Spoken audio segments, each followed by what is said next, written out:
Pesantren Yatim Mabda Islam selama 3 hari 18 hingga 20 Oktober 2024 selenggarakan event Camp Rihlah Islahiyah yang dipusatkan di Agro Edu Park Mabda Islam Kampung Santri Nyalindung, Sukabumi. Kita simak keseruan yang satu ini.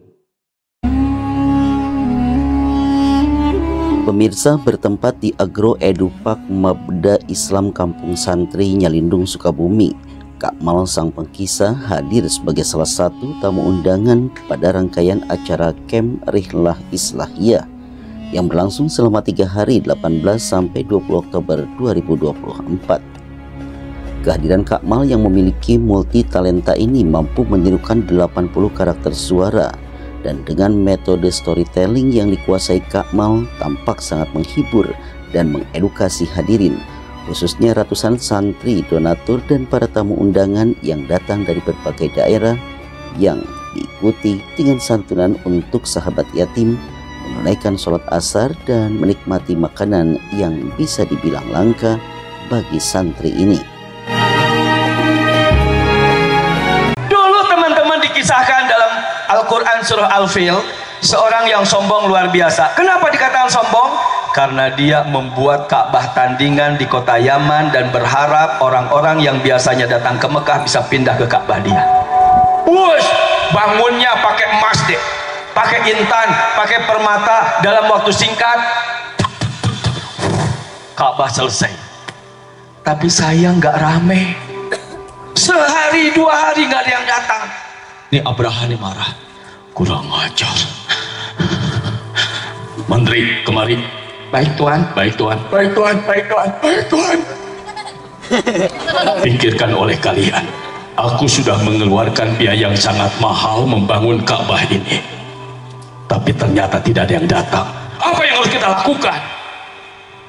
Semua orang diam. Barangkali kamu ada ide. Maaf Tuhan, bagaimana kalau Ka'bah di Mekah itu dihancurkan saja Tuhan? Hancurkan, tapi bagaimana kalau mereka melawan kita? Pasukan Tuhan jauh lebih banyak daripada mereka Tuhan. Baik, besok kita akan berangkat menuju Makkah, kita akan hancurkan Ka'bah. Kalian siap? Siap Tuhan, siap Tuhan, siap Tuhan, siap Tuhan, siap Tuhan. Tidak tanggung-tanggung 6.000 pasukan disiapkan. Semalaman Abraha nggak bisa tidur.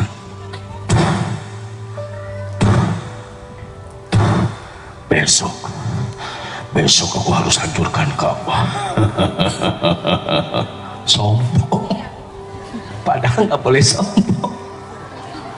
Pagi-pagi teman-teman, kalau di kita biasanya terdengar suara apa di masjid?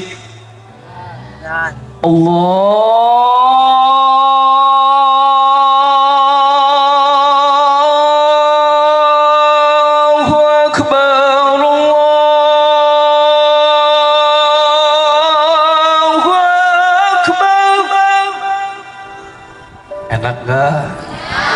Ada di masjid kayak gitu. Astagfirullah, Pak, kakeknya yang ajan kagak. Bilangin aja bagus. Kebayang sampai pegang sarung. Allahu Akbar, Allahu Akbar. Sarungnya melorot. Astagfirullah. Sungai itu teh banjir. Dan saya mah ustadz daeraan, saya mah tidak malu-malu. Atuh calon nanti dibuka sadayana. Pakaian dibuka, kenapa kalau nggak dibuka basah? Sepatu, sandal di atas semuanya. Pas nyampe ke daratnya menang lele, menang keknya nggak garantung. Aduh, luar biasa. Ngekel berarti ya. Aduh, untung gak ada. Nah, kalian kudu diajar bahasa Sunda. Jadi guru gak ada, saya ngajar dengan suara beliau. Oh gitu. Ternyata teman-teman suka, dan izin Allah kalau tidak ada suruh saya tampil. Waktu itu suara mungkin baru 5 karakter lah. Kalau sekarang izin Allah bisa lebih 80-an. Jadi suara mau nyanyi, mau qori. Makanya tadi mohon maaf, kan orang qori itu napasnya kayak capek bi. Bismillahirrahmanirrahim gitu ya. Karena belum tahu caranya. Ya caranya. Kalau kita tahu caranya bi, misalkan pingin dasar Husaini gitu, dari dada aja bisa. A'udzu billahi minasyaitonir rajim. Pingin kencang di sini.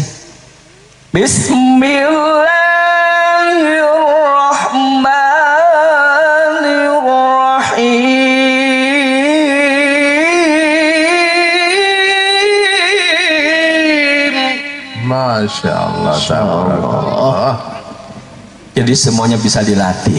Makanya saya ke Habibie kalau ada siswa yang mau latihan vokal, insya Allah siap. Ya, Itu Bi. coba saling amat. Sekali lagi. Tahu jengkol. Aduh, gak boleh. Padahal barusan Ustaz cuma makan kambing sama Ustaz. Kambing bukan jengkol. Lagi makan kambing. Oh, Kesana lihatnya. Coba.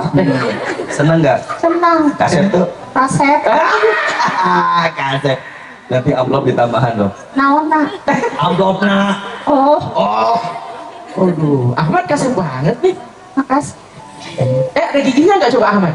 Kalau kakek Ahmad gak ada giginya, coba ya. Jangan gitu, jujur sayang, jujur. Yang penting kan bisa ngomong, Mat.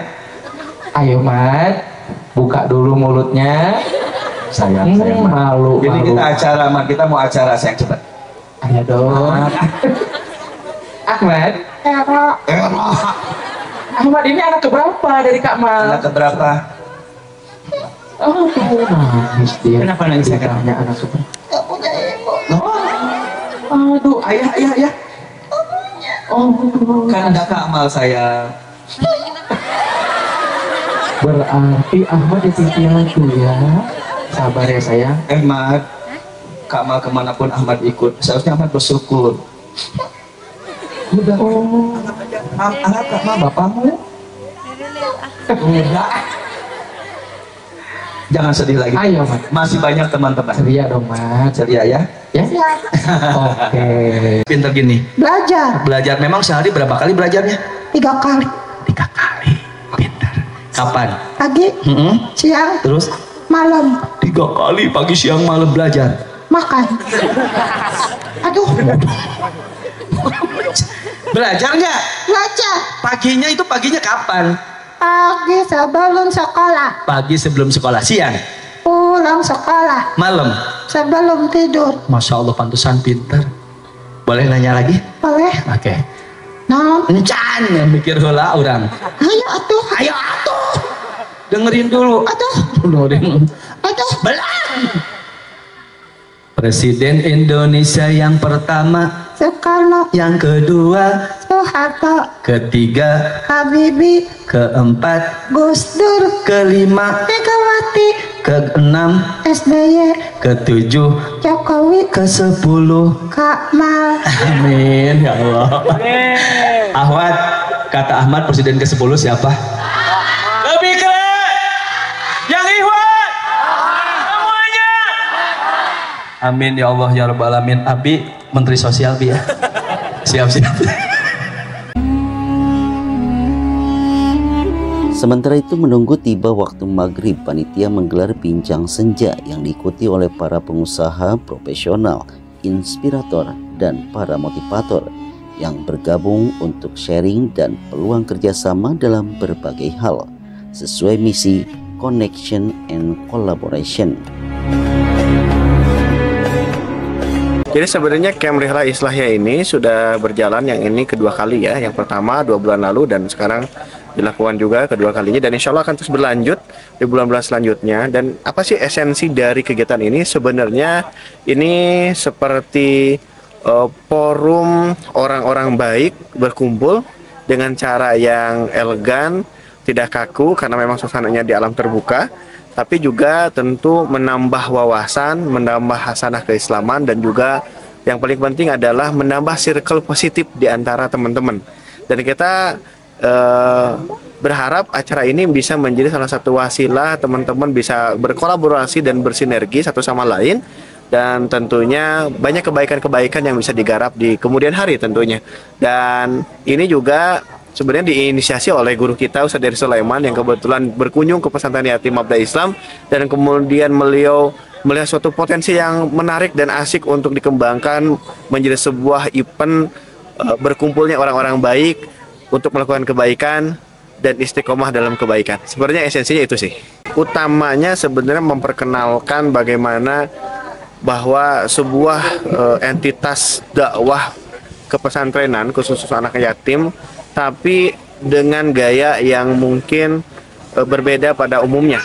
Contoh misalnya di pesantren yatim ini anak-anak bukan hanya belajar tentang Islam, tapi juga belajar tentang entrepreneur, belajar tentang peternakan, belajar tentang juga banyak hal yang memang diharapkan di masa depan mereka bisa mandiri dan tentunya bisa sukses dunia akhirat. Berlanjut pada sesi malam hari di tengah hawa dingin, hadirin memperoleh pesan-pesan religi dari Ustadz Dery Sulaiman yang selama ini dikenal berlatar belakang penyanyi dan kini menjadi seorang pendakwah yang tak pernah berhenti menebarkan virus kebaikan. Intinya apa hadirin sekalian? Siapa saja yang mau masuk surga, siapa saja, dengar baik-baik ya.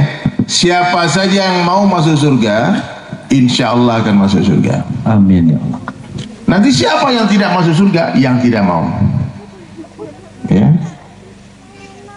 Loh, kok mudah banget masuk surga kalau begitu? Pengen masuk surga, terus masuk surga. Ya. Karena Allah Subhanahu wa Ta'ala itu maha baik. Allah itu sayang kepada kita semua. Bahkan dalam satu hadis diceritakan Allah Subhanahu wa Ta'ala mencintai hambanya 70 kali lebih cinta daripada seorang ibu kepada anaknya. Itu cuma kiasan saja, sebetulnya lebih lagi. Bagaimana mungkin hadirin sekalian, Allah yang mencintai kita begitu cintanya tega akan menyiksa kita di akhirat?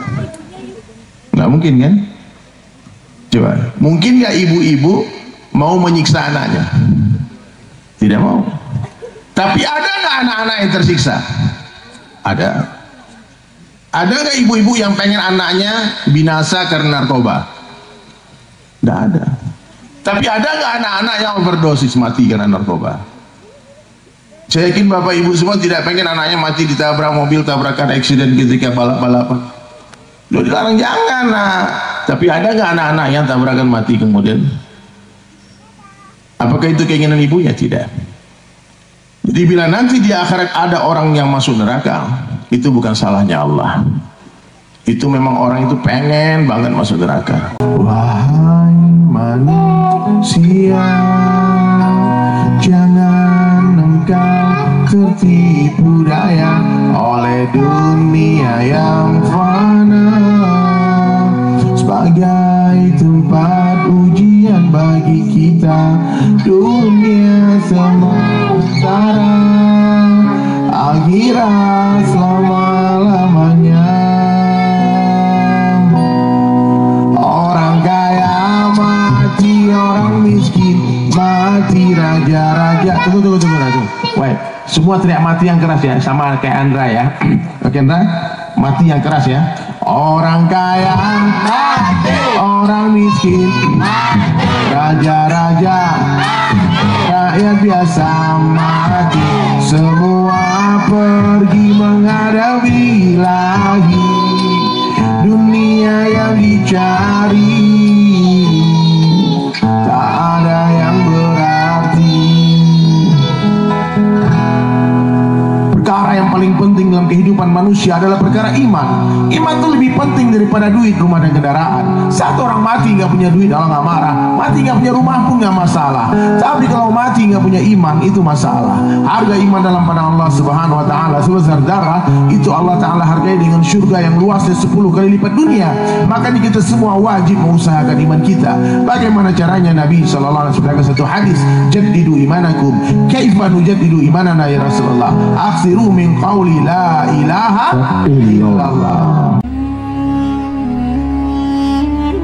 Bagi Ka'mal, pendiri Yayasan Darul Zamzam, keberadaan pesantren Mabda Islam diakui sebagai sumber inspirasi dalam pengembangan program dan penguatan silaturahmi bersama para pemangku kepentingan terkait. Assalamualaikum warahmatullahi wabarakatuh. Sahabat yang muliakan Allah, malam ini saya berada di pesantren Mabda Islam. Ini acara silaturahmi para donatur dan juga dari Yayasan Mabda Islam.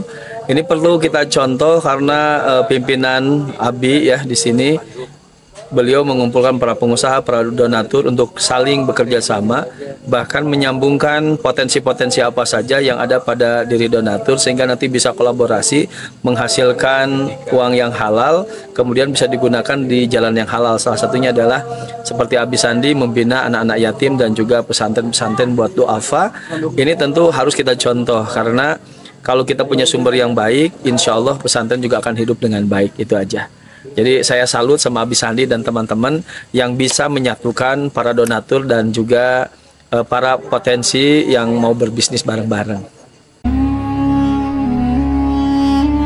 Betapa senangnya para santri malam itu tatkala Ustadz Terry memberikan peluang kebaikan melalui lelang lukisan karya pribadinya kepada para donatur yang untuk selanjutnya akan didonasikan kepada pihak pesantren Mabda Islam.